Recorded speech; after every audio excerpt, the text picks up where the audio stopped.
Welcome to the Bay Insider with Amanda and Ying, where we talk about history, lifestyle, and real estate in the San Francisco Bay Area. Welcome, everyone. Today, we're recording at Anthony's Shoe Services. Here I have my dear friend Yvette and Gino and Frank. Yvette and Gino are my friends from Koi, and I want to introduce Yvette first. She is a very famous podcaster, and her show is called Root of Evil, the true story of the Hodel family and the Black Dahlia. Yvette, Fascinating. Tell us all about it. Well, yes, we did Root of Evil actually in 2018. We are now doing So Supernatural with Ashley Flowers. So I was going to ask you that. That's our right. newest project. Yeah. Root of Evil stemmed from my mother's life story. My mother did a limited series for TNT with Patty Jenkins, who did Wonder Woman, Chris Pine, and it was all about her life story. And they did a companion podcast to go with the limited series. But at the time, when they asked us, we had no idea like what a podcast was. Right. So my sister and I were like, sure, we'll do a podcast. Little, did we know that Root of Evil would take off, and still today, like in 2025, is still in the top 200 true crime podcasts. It's a crazy story about our family history.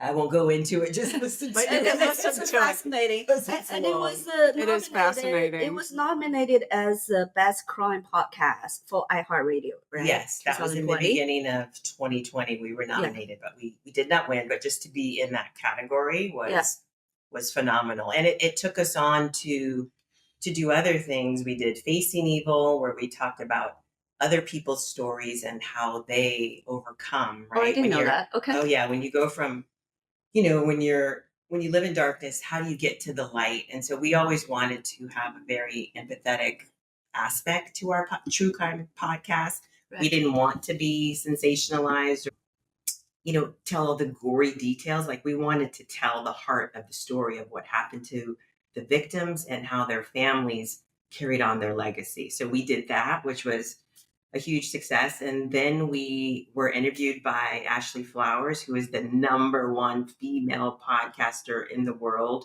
She owns her own studio, Audio Chuck, and we are now hosting So Supernatural with her and my sister. So it's pretty amazing. And that's this is a dream job, because we get to talk about aliens and ghosts and spirits and mystical, magical, because, true crime can be very heavy, dark, and very heavy, taxing. and it's a crowded space. It's crowded. It's wild. It's amazing how crowded and how popular it is. But when you think about it, majority of the listeners in true crime are women. Yes. Yeah, very true. Is that right? Middle-aged women. Yeah. Oh, geez. But that demographic is changing too, because it's younger women as well. Because so many women have experienced so much trauma. So, and a lot of women who haven't experienced it want to be prepared, of what to do. But it's taxing on your psyche. So to be able to do So Supernatural and get all geeked out over the mystical or the scientific or the this or that is. Oh, I love to listen to that. Is our jam. That'll be fascinating. Also, we have Gino here. Gino, you are the owner of Anthony's Shoe Services, and you have worked here all your life. It was a family business. My dad bought it in 1966. 1960. Okay. Yeah, 1966. Father was Canadian. He hopped on the boom that was happening here in Union the Square. 50s, married my mom in 52, and so he was just starting to get his footprint out here. In 66, he bought Anthony's Shoe Service when it was on Maiden Lane. Union Square, right? Yes, Okay. Right off of Union Square. So that was just the bustle. Great location. Yeah, that's an awesome location. But the little backstory with Anthony's, it really started in 1920 at 265 Montgomery at the Rust Building, where the workers were there with white coats, bow ties. Yeah, that makes sense. Old school. And fast forward back in 66, he bought it from the Modica family. Modica? Modica. And they moved to LA and started a little chain, Anthony's Shoe Repair, down there. So when Dad got it, I was 4. Sorry, your father's name was? Frank. Okay, Frank. His nickname was Got it. Fino, but his full name was Serafino. Okay, got it. And After school or in the weekends, I started shining shoes on Mission Street and all the bars, Really? Wow. 50 cents a pop. So you have a lot of experience. 8 years old. Yeah. Something like that. Yeah. We'll get back to your stories in a little bit. We also want to introduce Frank. And your business is called Beneduci? Beneduci, yeah, Are you Italian too? I am. Which part of Makes Italy? sense. My grandparents came from the Chianti region, Oh, Chianti. and then my grandfather came from Benevento, which is very close to Naples. Okay. Yeah, so Naples, and then the south and the north. And they met here in the United States, the classic story where they come over on the boat, meet Oh. New York City, and, Did they meet on the boat or they met? I don't know the story. Titanic, that's what I Yeah. So you had a shop. Yeah, so I had a shop in the Mission where I made shoes. That's what I do. So I'm a boot maker, sort of an American style boot maker. But I branch off into dress shoes a little bit, but mostly vintage American style is my thing. I used to be a creative director in advertising. Oh no, really? Yeah, and That's a yeah, huge and the- change. Yeah, huge change. When the internet came, the art director went from being a director of art to a producer of art. Oh, So I said, it's not time for me to do something else. okay. And I opened my closet one day and shoes came pouring out. And I said to myself, if my Boston friends could see this, they'd beat me up. Or I need to do something with shoes. And went on this endeavor to learn how to make shoes and bring back American shoemaking. So it's all by kind of myself. like an artistic outlet for you as well, right? Yeah, it was a business until my body broke down. Because as Gino knows, shoe repair, shoemaking is a very physical I job. see you have a Yeah. splint on your hand. Yeah, well, yeah. And so body broke down. So I stopped doing it for like 5 or 6 years. Mhm. But I really missed it. So the opportunity came up to join this space right downtown. The best, top-notch space. Oh, yeah. So now I have a little studio here, and I just make shoes for people I like. There you go. That's awesome. Yeah. Picking shoes. If I don't like it, get out of here. No shoes for you. Yeah, no shoes for you. No shoes, yeah. You cause any trouble, get out of here. Find somebody else to make your I shoes. love You that. won't. I You love want to haggle on price? Get out of here. Oh my gosh, you did such a good job. I think I remember your shop It's on on San Jose. It was on Yeah. the corner, right? 30th and Mission. Yes. Yeah, 30th and Right San there. Jose. Mhm. The Okay. wrong neighborhood in a real estate. Yes. Real estate, because this is a real estate podcast. It was really the wrong neighborhood for that kind of high-end product. Yeah. And a busy intersection It's where hard to- people aren't just necessarily wandering by, like, say, like Yeah. Fillmore Street or downtown or where. Right. There's no new people. Right. And what happens with a space like that? Once the people in the neighborhood come by and either buy or realize it's too expensive for them, then it really slows down. Yeah. Because you're not getting a new influx of people. Right. So, but luckily enough, we bought the building and we did quite well with selling the building. So the company did well, but Right. the shoe part of it is really should be centered down here in this area. in And I think Union it's Square. fascinating, the shoe business, cobbling and, Mhm. Yeah. doing all of this kind of stuff. It really is kind of a lost art. I mean, there's very few people who are doing that anymore. Mm. And to have both of you here talking about it, I think is so exciting because it's just, there aren't many people doing it. And I'm so glad that you guys are. When Gino was talking about leather and leather soles, then going from rubber and plastic and all that stuff, what happened is somewhere along the line, the retailers of big retailers like Macy's and Bloomingdale's and places like that, they realized that if you put the shoes on, the second you put them on and they're comfortable Yeah. and lightweight, Mhm. that you're more apt to sell them. So what happened is they took the traditional shoemaking and they went lightweight. Mhm. And what happens with lightweight is they don't last long. That's the trade-off. They don't Right. last at all. No. They last 6 months, where the shoes that I make and the shoes that Gino started fixing were things that lasted forever. And that's why they were shoeing pairs, because you could build them up. Yeah. You could keep them looking great again.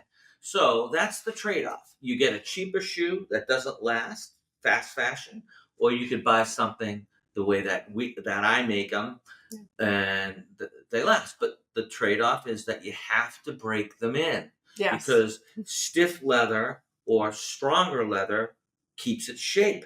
Looks beautiful. If you notice, you see people walking down the street sometimes, and you see the toes of people's front feet. They're all mangled. They're not mangled, but they don't look. They look worn out. They look bumpy. Yeah. That's because the plastic inside that keeps the shape has cracked. Yeah. Leather never cracks. Well, and it's so true that handcrafted shoes that have that stiff leather, when you first wear them, they aren't always the most comfortable thing you put on, and and people just want immediate. Yeah, because that's what we're used to, and especially with sports shoes coming in, the foam and all that stuff, that makes it even tougher. And then they break down, they fall apart, and then you have to buy new shoes, and so it perpetuates the business. But everybody's used to that. But anyway, I was just gonna say, enough about me. I have lots of shoes. Probably only 2 pairs of comfortable shoes.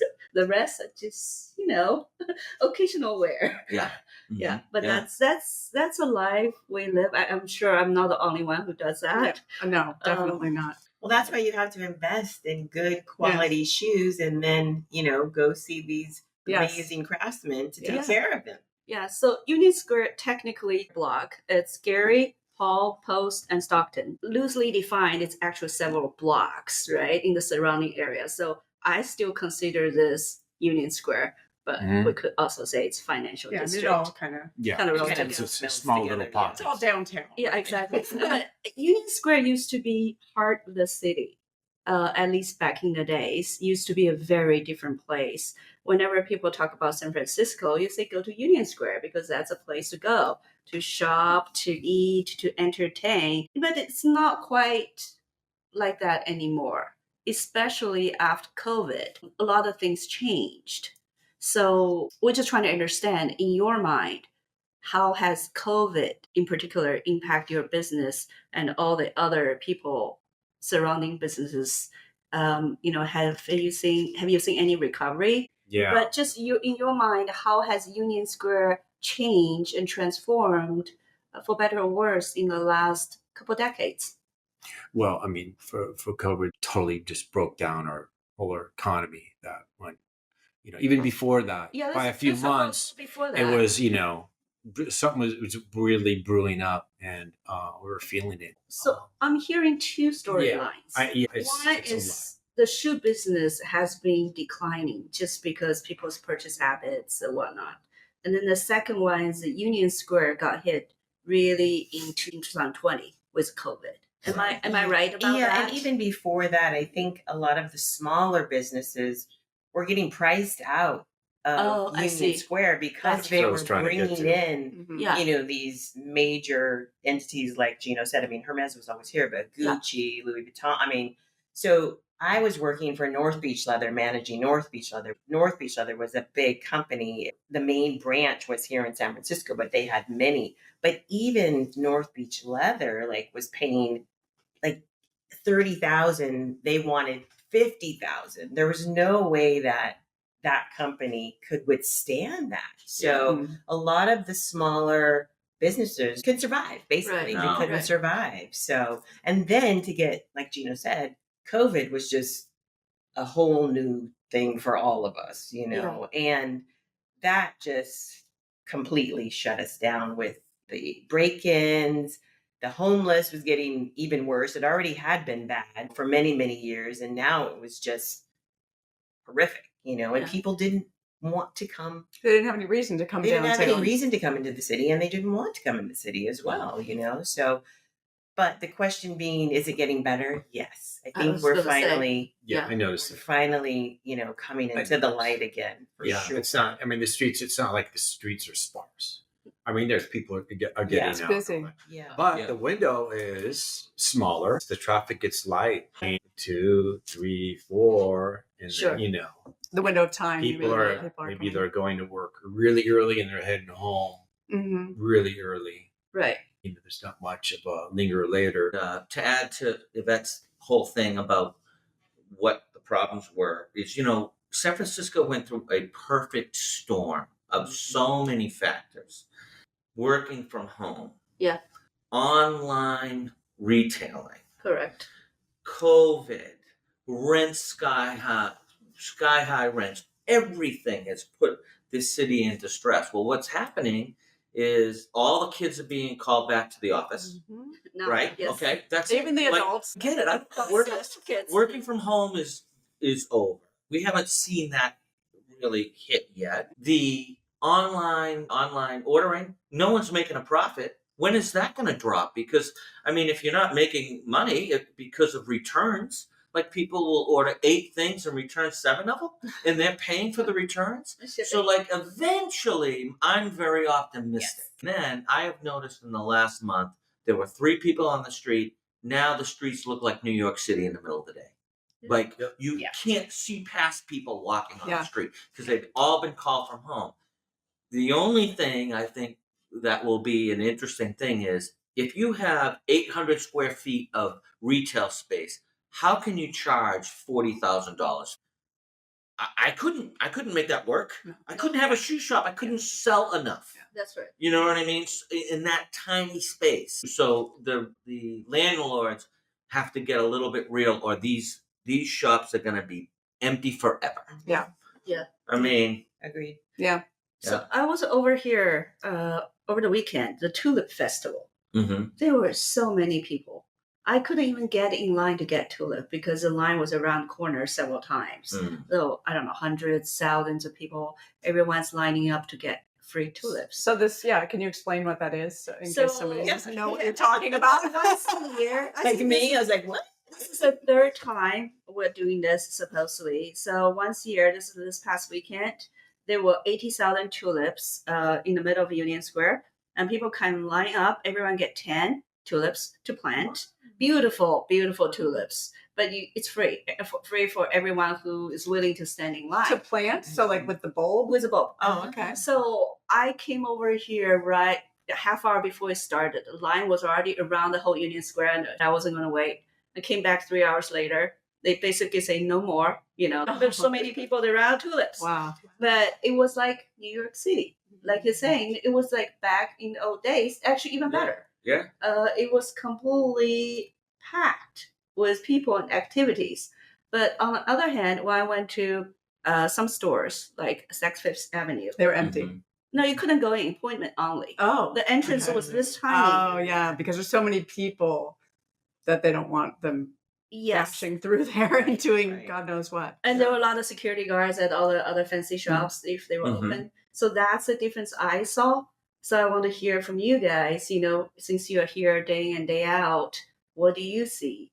And how do you feel about all that? I have a theory. So I also go to Boston all the time. Boston and San Francisco are so similar in size. They are, yeah. And but when you go to Boston, the streets are clean. Immaculate. Immaculate. Not just clean, Not just immaculate. True. And none of the shops are empty. There's always empty shops. Right. There's always businesses going in and out of business. But you walk down the streets, and not every shop is shuttered. Yeah. And part of it is the population of Boston. The average shopkeeper will confront the homeless people out in front of their business. Would. Absolutely. They are not scared. They're like, they'll be like, get out of here. I'm calling the cops right now. And if you don't, and you don't want me to call my brother Gino, I'm going to call the cops right now. There's a totally different vibe in San Francisco where we all look people the are other afraid, way. and people are afraid of where what the will shop happen to them. owner will come out and confront that person. I think that's a valid point. Yeah. That's a really good because point, I think for years I've been saying, I've loved San Francisco forever, but even when I came way back when, I was like, I'd never seen homeless people before San Francisco ever. Mm-hmm. And I grew up in Hawaii and had traveled all over. That was the first time I'd be walking, and someone would ask me for some money, and then the next day, the same person, and of course I was giving it because I didn't know, But I think San Francisco had become so lenient Yes. with the, Solely. with It's the a homeless. dysfunctional It's relationship. and it's the such city a, has with it's homeless. such a great city, It's and hard. people come from all over the world. You go to Boston, you go to DC, you go to Chicago. Downtown is so clean. We have so much money and so much resource here. Why is our city not providing the same? Yeah. But I think it's now- changing. I think It is. definitely I think it's changing. when There's you're evidence of younger, it. I think Yeah, and I also it's think changing. the population like us, we're fed up a little bit, and it's kind of like time for the taxpayers to get something out of it, because we spent so much money and time doing it sort of, I would say, the ultra liberal way, and I'm glad we're compassionate. Right. But it just didn't work. Well, right? it's didn't right. work. Too much. I mean, At no, some so point, the try something compassion, else. the compassion backfires at some Yeah. point, and you say, "Is that really compassionate? Is Yeah. that really for that person the best thing to No, be right. doing? To Who is that allow them benefiting? to That's be not benefiting dirty them. and That's not naked benefiting walking down the street? Yeah. Probably not. No, and it's terrible for business. Yeah. Yeah, It really that is. too. It's terrible for business. It's terrible for tourism, because, especially for a business like mine, it's fine shoes, and Yes. someone comes to San Francisco and they've never seen, a bootmaker, and I don't even know if there's a bootmaker in Boston. I can't remember one. Yeah. And I usually know these things. That word, actually. Yeah, and if so, bootmaker means shoes in the English sense. Really? Yes, bootmaker means like all All sort of shoes. shoes. Not Yeah, just like boots. it's not just like like John Law they say John Law bootmakers in the old days. They made everything. It's just it's a term. Oh, So anyway. you make everything. But for someone like me, just tourism is great, because someone might come in and say, "Hey, I'll Sure. spend $1,000 on a pair of handmade shoes Yeah. because I got them in San Francisco." It's like Right. a memento. That's it. Very true. And the way that works is, some people will spend $4,000 on a ticket to a playoff basketball game Right. because it makes them happy. Some people will spend $1,000 on a pair of handmade shoes because it makes them happy. Right. Yeah. Simple Well, as that. And in San Francisco, we know the people have the money to do Sure. it. Not everybody, but there are a large proportion. It just depends if they value it. Right. Anyway, right. Yeah, Yeah. but just to add, I mean, there is the big attempt. You have the Union Square Association; they're cleaning. Yeah. I mean, Mhm. sometimes they come by and power wash the front. Yeah. Now, And we said, "Thank you so And the much." back, there was a restaurant that went out. In the doorway, there was cardboard and all that, and someone was there, and the guy would be coming around cleaning. Yeah. With the garbage, and they throw away the cardboard. Now I had graffiti in the back. Yeah. It got scrubbed. Oh, good. Well, they know they You know have what I to mean? do It's it like, quickly, oh, okay. and they're doing it, because if you don't, just like you said, Right. then it gets more. But it's also nice to see the security downtown as well, because I Right. think a lot of people were afraid to come because, we were having all of those car break-ins, and people were Correct. afraid to park their cars or to walk Mhm. around. People were getting shot. So just the fact that there is more security in Union Square, I think more people are gravitating where they're feeling a little bit safer. Yeah. Yeah. Do you know what I mean? Mhm. So that Yeah. that is a good sign. It actually feels pretty safe now walking around. Yeah. Yeah. Yeah. I mean, Yeah. I mean, I sometimes you get the always schizo, intermittently yelling and go, "What the hell's that?" But that happens And then you anywhere. have some Yeah. San conversation. Francisco So, without that. so there's that. You can be at the All right. beach. You can be anywhere. You mentioned the backside of the building, right? And so the backside of the It's building Belden. here is Belden Place, Belden which Place, is yeah. amazing. Restaurants. I worked there for 6 years in the Yeah. building on the other side as a wine broker. And we used to go down because they have Brindisi, they have all kinds of different little places with outdoor Right. seating Yeah. and restaurants and Tiramisu. Right. Tiramisu. Yeah. More and Brindisi, right. Spanish one. Yeah. Brindisi's not there B54 anymore. is gone. Oh, B54. That's the one he said just closed. Oh, really? That's a Yeah. Spanish How about a one. shout out to tiramisu? It's not super high end like feeling. It feels like a nice Italian restaurant, that real honest food, real good honest food. Yeah. Like, that's come good. down here for Yeah. those Yeah, guys. and- There's They've Sam's survived. too, right there. Yeah, Sam's has been around forever and And ever. then- Kind and of then they old did some school work. restaurant on the corner. I did some glaze work where they did the patio outside. and Really all that. nice. If Yeah. you want a Yeah. nice burger.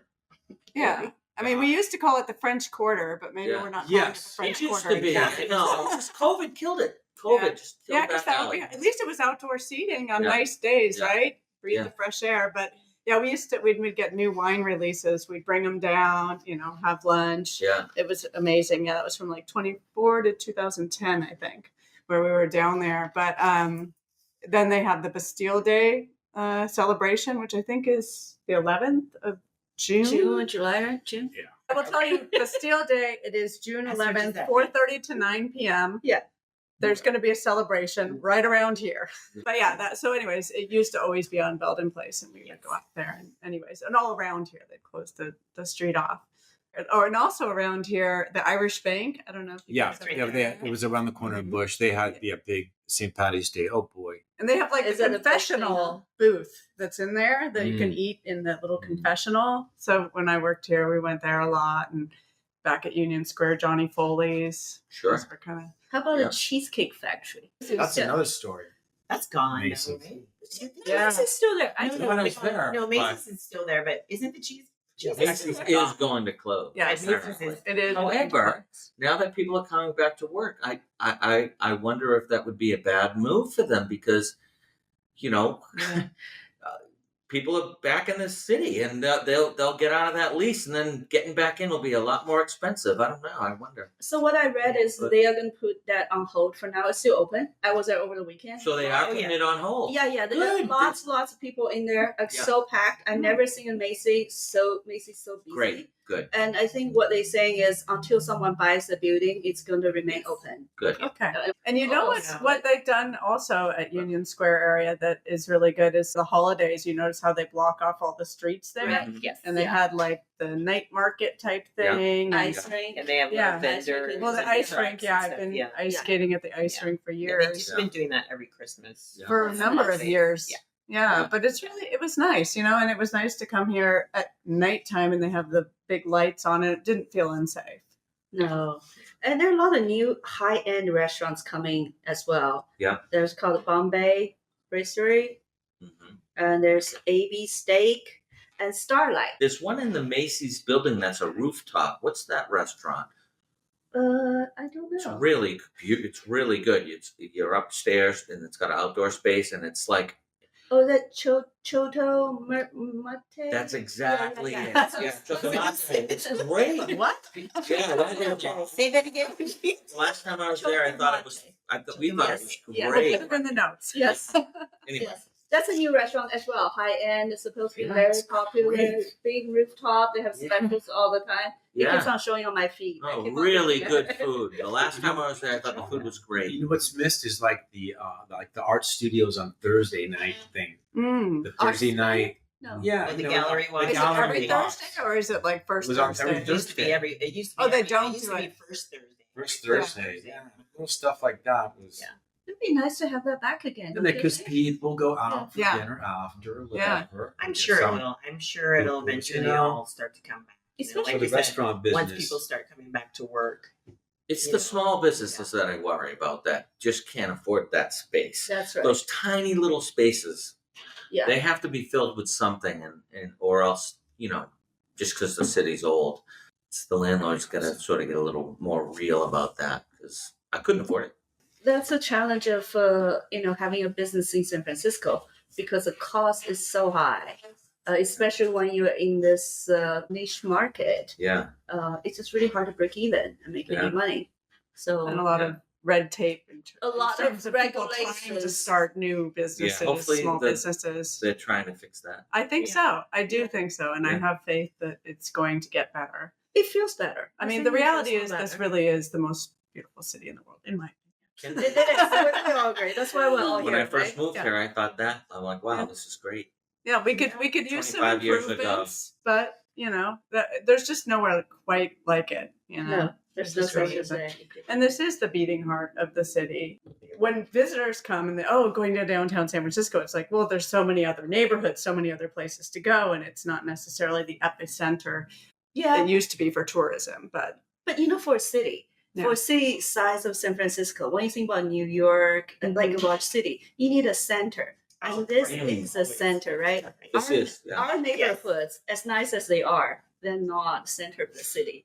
So True. It's like in Italy, And- you need a piazza. Yeah. Yeah, Piazza. No, exactly. you do, Thank and you. I agree. I mean, I think one of the things that people don't know about San Francisco is San Francisco is beautiful. What people from other parts of the country, they think San Francisco's falling apart. What they don't realize is that I live in Coal Valley. Yeah. Coal Valley's doing great. Awesome. It looks beautiful. There's no homeless around there. Like the neighborhoods are thriving again. Yeah. It's just this one downtown. Exactly. You know what I mean? It needs, Tenderloin. and we really got to focus on it. Absolutely. You're Because, absolutely right. yeah. Because it is what represents us to the world. Yeah, right? it is. People It's true. What did you present? look at downtown. I want to hear a couple interesting stories. We haven't got to that. Do you have like interesting shoe Clientele stories. yeah, client You stories. must Tell over us all about your the clientele, years. Gino. You must have some interesting stories. I helped Marla Thomas came in. I had to do a little fitting for her. She was recommended by a shoemaker in LA. They was doing ACT. Okay, ACT. Yeah, interesting little. I'm going to keep throwing out. I helped Bernadette Peters. She came in also. They were doing something, and I had to do a little adjustment in the strap. Who else? Kamala Harris. Okay. Oh, yeah. Really? Yeah. Nancy Pelosi's gotten in here too. Danny Glover. Danny Glover's Oh, really? gotten Okay. in quite a bit. Knew his And, father really well. Loves Gino. Yeah, Danny his Glover his loves dad Gino. used to go into my dad's shop out in Excelsior Oh wow! because So he was a postmaster. Larry David. Him and somebody dropped off his shoes to be stretched or whatever. Or, it was $15 or whatever, and he came in with the assistant, and but he had his running shorts on or something, and then it's just See him just like- $15 or whatever. But I forgot my wallet. And Yeah. he borrowed money from his assistant. oh my He goodness! probably never has to pay something by himself, I know. right? Someone carries his wallet. Oh, I forgot my wallet. Larry David, how classic is that? Yeah, that's Mhm. funny.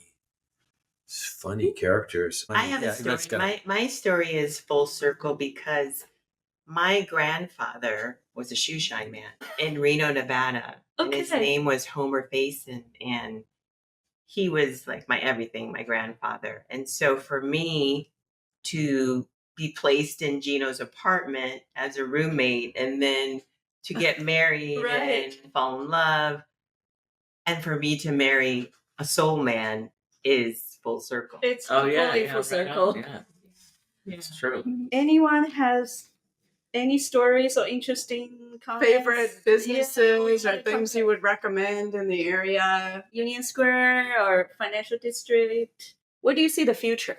Let's talk about this. Where do you see? I mean, we talk about it has changed quite a bit. It's all positive.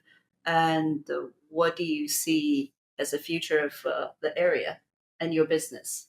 I think it's got to be small businesses coming back, because there's just too many storefronts there's got to be a blend, and it's got to be the kids that are coming to work today that are very used to doing everything online. Their mindset has to change to like, I want to buy something local. I'm sick of just Right. buying everything online. Right. That's kind of what I'm hoping, Okay. because it gets old when it gets It uncool to does. buy stuff online, right? And I think And it's that's kind of what there's a happens. bit of Yeah. a backlash. Yeah. Though. There is a whole Boring. group of younger people who are really into like repairing older clothes and Yeah. things like Okay. that. Yeah, That's yeah. a big thing. Yeah. It's taking- Sneakers. But I think what Sneakers, yeah. Yeah. Deconstruct, reconstruct. Oh, boy. Yeah. Oh, really? Yeah, that's a big whole- deal. It's a whole thing. I think the buying That's- experience for them has to be special. Yeah. That's something. Like retailers like us will have to try to make it like special. Like you don't know this, but me and Yvette are gonna redesign this. You're sitting in our showroom, That's right. Nice. and at your showroom, you'll be able to come in and look at shoes and have a glass of whiskey, Chardonnay. That's right. something like that, right? And just Here's talk some Pinot Noir shoes or whatever, and maybe order a pair of sandals from Yeah. that. and That's maybe a those pair are of boots. sandals. Oh, wow. You just gotta have a better experience. And I think that is Yeah. so key Yeah. to the success of smaller businesses. Yeah. Just like wrapping it back to real estate. yeah, There's a whole shift in the real estate world of, oh, I do everything online. I'll just get the algorithm to tell me what to do with the house. AI. But that's never going to replace the hand holding and the personalized service that you get And making the the biggest purchase in your life. Life, I know, And I right? think that that's also, with businesses like yours, there's always going to be a market for people who want better service. It just, you have to find the people and promote it and give the right message. And thankfully, if you're, if you're a single proprietor, you can only do so much work, you know what I mean? Yeah. So the only way that those businesses will make it is if people value that to what the value really is. You can go buy a $1,500 pair of shoes at Neiman Marcus that are completely made by a massive factory, and that shoe is made less than an hour. Yeah. 30 minutes, something like that, start to finish. Okay. 7 or 8 people touch it going down what they call a conveyor. Made with plastic inside and rubber and like all these lightweight materials we talked about. Or you can buy a pair of handmade shoes from me for $1,000. Do you know what I mean? My point is that it just depends if people value it. Right. And I can only do so many. So I don't need a ton of people. I just need people who value that and understand that proposition. Yeah. If you have the money to spend on it, spend it that way rather than on something because detached from the human touch. Yeah. I mean, for me, I see that the future is bright. I mean, I try to look at everything in a positive way, that we're going to be better. We're going to do better. I think it's about coming together as a community. And that is what's going to help this city survive, and like you said, having people who love bespoke, having shoes made or clothes made. I think the younger generation, hopefully some of them are learning this. And like what Gino just touched on, like with the tennis shoes, I mean, they will spend thousands of dollars to have tennis shoes reconstructed. So why not boots? Why not clothes? So I think we are coming back, I hope, I pray. But it takes a village, right? Yeah, absolutely. It takes time. It takes a shift, right? It was so cool to order something online and click a button and have it show up at your house. That was cool, but it's getting uncool. Yeah. So what will become cool is the stuff that was uncool. Right, and to support, again, things go around. But I think what is really special is supporting one another, because people like to buy from people who have a story. Yeah. Like people like to buy from people who are actually love what they do. Like Gino, he could talk to you all day about fixing and, crafting shoes, and people appreciate that. There are a lot of people out there who really appreciate that. So. And it's never going to be, and that can't be, AI. You can't do what they do in AI. It can't happen. It cannot. And it's not going to be for everybody all the time, but there are more than enough people who understand and appreciate that type of thing. Yeah, I think so. For small businesses like us, Yeah. And this is about quality. Outputting something that is done in a quality manner, not just run through and all that. Beneduci Shoemakers will be opening up in the fall. And then people see examples of your work? Yeah, my website is Beneduci, BENEBUCI.com. Okay. And you can see, Okay, I think you'll be impressed. We'll put all of the information in the notes for people to reference. Yeah. And you also have your shoes too. Yes, we have a line of Yvette Gentile sandals, that the Beauty and the Cobbler, that's me and Gino. That's There's a guy in Italy, Gianluca, who helps put them together. We come up with the design and he makes them, and then we bring them back. So yeah. But we attach shells and coral. Yes, we attach. We find the corals. Right, we find the corals in Hawaii, but they're bespoke. So it's Hawaii meets Italy, because I grew up in Hawaii. Gino's Italian, so it's our story, and I love sandals. They're beautiful. Yes. And do you have that available for people to see online? We do on our Instagram at Yvette Gentile Sandals. Okay. Okay. Wonderful. All right. Thank you so much. It was a lot of fun. Really learned a lot. Thank you both. And thank you Appreciate for it. your time. Really, really Thank appreciate you. your time. Thanks for including me. Thank you. Thank you. Yes. Bye bye. Mahalo.